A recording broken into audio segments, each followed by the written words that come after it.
Okay, boaters, Keith McGowan here, the Outboard Dad.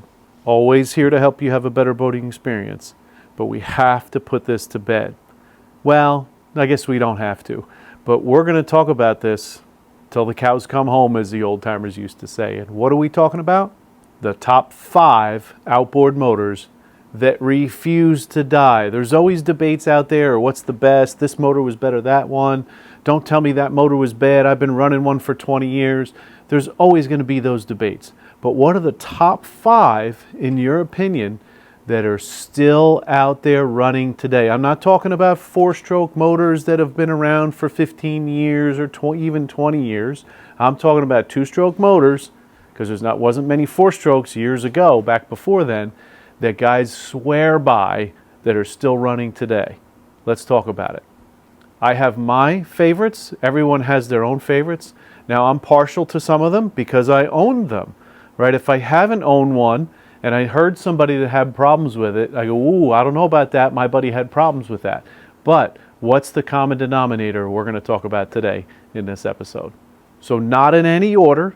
We're going to start with one of my favorites. Now, I did not own one of these motors, but I know many people that did, and that is the Yamaha 70 horsepower from the 80s into the 2000s 2-stroke 3-cylinder motor. Some call bulletproof. Why does it last? Simplicity. 3 cylinders, 3 carburetors, very simple to work on, 2-stroke motor. Then they just ran and ran and ran. Some say that the aluminum was a better quality back then as well, and you had less corrosion in them. This one here that I'm rebuilding now is a 1998, but this one's a 250 horse. Very similar in their designs, but of course this one's a V6 motor and had different challenges. But that 70 horse motor, man, that sucker would scream. If you had a little 17-foot, even an 18-foot, it gets a little bit much, 18-foot for a 70 horse, but I've seen them on 18-foot boats that have run for 30 plus years. Next up, I have to talk about that old school Johnson Evinrude V4 from the 85 horse that I owned for 22 years and ran smoothly, even though I mixed the oil one time and lost compression. It still kept me running out there on the water. I remember one of the last times I took it out with my buddy Ron, and he was like, didn't this boat used to go faster than this? I'm like, yeah, I kind of goofed a few years back there, and we got some low compression now, but it still kept kicking. Remember, today's video is brought to you by the Ansel MR500 diagnostic tool. But let's get back to our list. So that V4, 85 horsepower, 112 horsepower, 88 horsepower, 115 horsepower, they were really, really good motors. They were so simple. They had some difficulties, right? It was very difficult to get to that thermostat and poppet valves. That's why I just made a habit of every other year doing mine, even every year sometimes, just to get it out of the way because it's in a tight spot. And when those bolts start getting corroded, it can be really difficult. I've seen guys cut the back cowling of the motor out just to get it out. Some people call it butchers. Some people say it's just easier. Who cares what it looks like? Those motors are so abundant. They're all over the place right now. Now, there are a lot of junkers, but there's a lot of good parts still left over. You can't get any OEM anymore, so those old parts, as some people say, can be like gold parts. I have 2 of those blocks sitting over here. One's got good compression, one has bad compression, but somebody's going to buy parts off of those blocks. I have the ignition systems, I have the carburetors. Somebody needs to get their boat back on the water, and those motors are still running out there today, and there's a lot of them. Next on the list, that old Mercury Black Max, 150 horsepower specifically.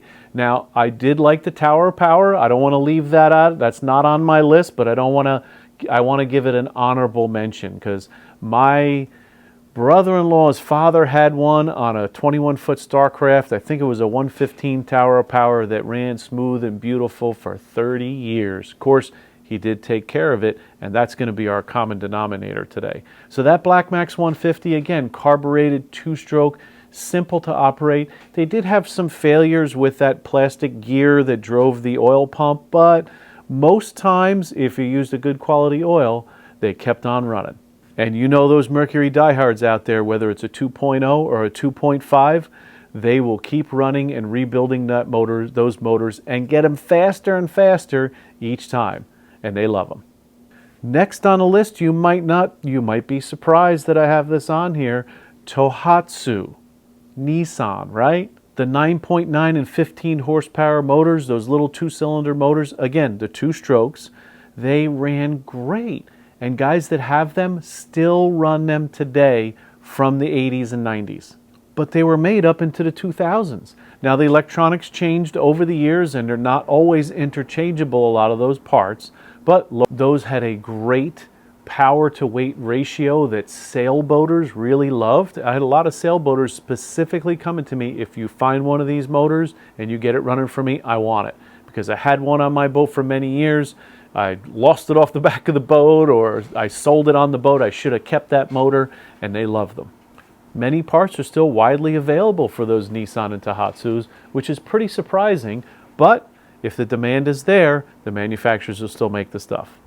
Number 5, and this is the motors, or these are the group of motors, or this run of motors, so to speak, I have gotten more feedback on than any other motor that anybody's ever talked about. Of any videos that I've made about the top 10 or the best or the worst outboards that are out there, I get this.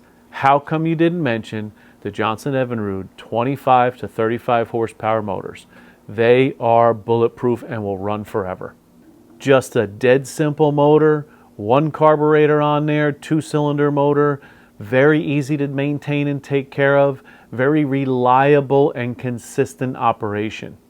They had huge production numbers. That's why there's so many of them still out there.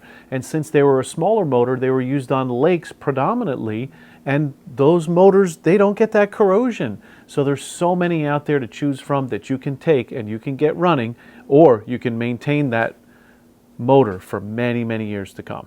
I have had more accounts from customers and viewers on these motors outlasting other motors than any other motor. What is your opinion? What have you seen? Let me know in the comments. But I have to hit you with the quick truth bomb. And what is it? Motors that are maintained will always last longer than motors that are not.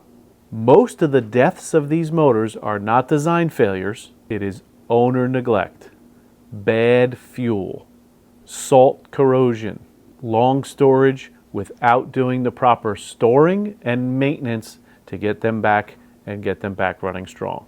Those things will make a motor crap out a whole lot faster than it'll wear out if it's taken care of properly.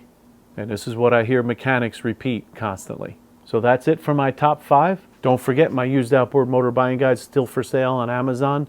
I am still offering a free half-hour session over the phone. You can click on the link below to get a discount on your Ansel MR500 diagnostic tool if you so choose. And I also have videos on how to set it up and plug it in and make it work, because as mechanics sometimes we get these things new out of the box and we're like, hey, how do I make this thing work, man? So that's why I did a video on how to set it up. And if you want more help, I will be offering a free half-hour session over the phone if you send me proof of purchase to Keith@outboarddad.com of my used outboard motor buying guide. Keep in mind, this is not an in-depth guide for any specific motor. It is all the basics that you need to know and what to look for when you're buying an outboard motor or a boat with an outboard motor. So this is a grab and go. You take it with you. It's got a little list of tools here, not a huge amount. Those high points that I have seen people miss time after time and time again. And what do they say? I wish I would have had this before I went out and bought that boat. Please like, subscribe, send me any comments that you have, and click on the link below for your discount code for the Ansel MR500 diagnostic tool. Have a great day.